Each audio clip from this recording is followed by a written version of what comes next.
Ir-rwol tal-Qorti tal-Ġustizzja tal-Unjoni Ewropea huwa li tiżgura l-osservanza tal-liġi tal-Unjoni Ewropea madwar l-Unjoni Ewropea kollha. Iżda kif tagħmel dan?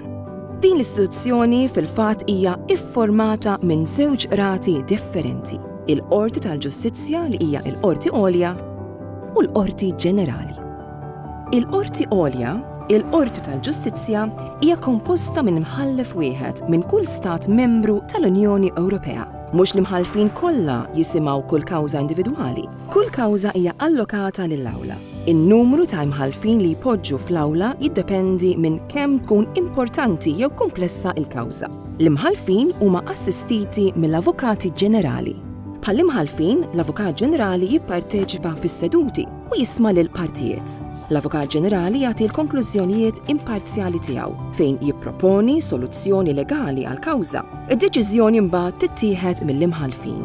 Dawn l-awli jitrattaw varjetà kbira ta' suġġetti. Rwol fundamentali tal-Qorti tal-Ġustizzja huwa li tirrispondi għal domandi tal-Qrati Nazzjonali dwar kif għandha tiġi interpretata liġi tal-Unjoni Ewropea. Dan jippermetti lil qrati nazzjonali kollha japplikaw il-liġi tal-Unjoni Ewropea bl-istess mod. Funzjoni prinċipali oħra tagħha hija li taqta' tilwimiet li jqumu bejn istituzzjoni differenti tal-Unjoni Ewropea. Il-Kummissjoni Ewropea tista' anki tressa kawżi kontra stat membru li jkun kiser liġi tal-Unjoni Ewropea. Il-Qorti Ġenerali għandha iktar imħallfin.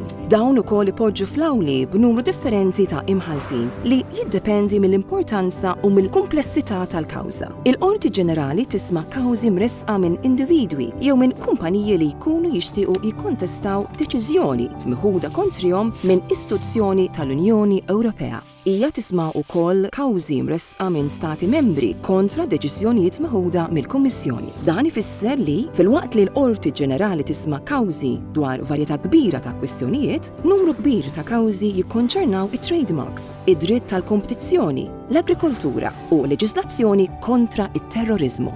Kwalunkwa lingwa uffiċjali tal-Unjoni Ewropea tista' tintuża quddiem iż-żewġ qrati.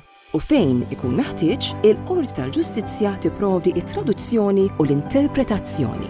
Id-deċiżjonijiet jiġu ippubblikati bil-lingwi kollha tal-Unjoni Ewropea sabiex bekk iċ-ċittadini kollha jkunu jistgħu jaqrawhom u jifhmu kif il-liġi tal-Unjoni Ewropea tipproteġina.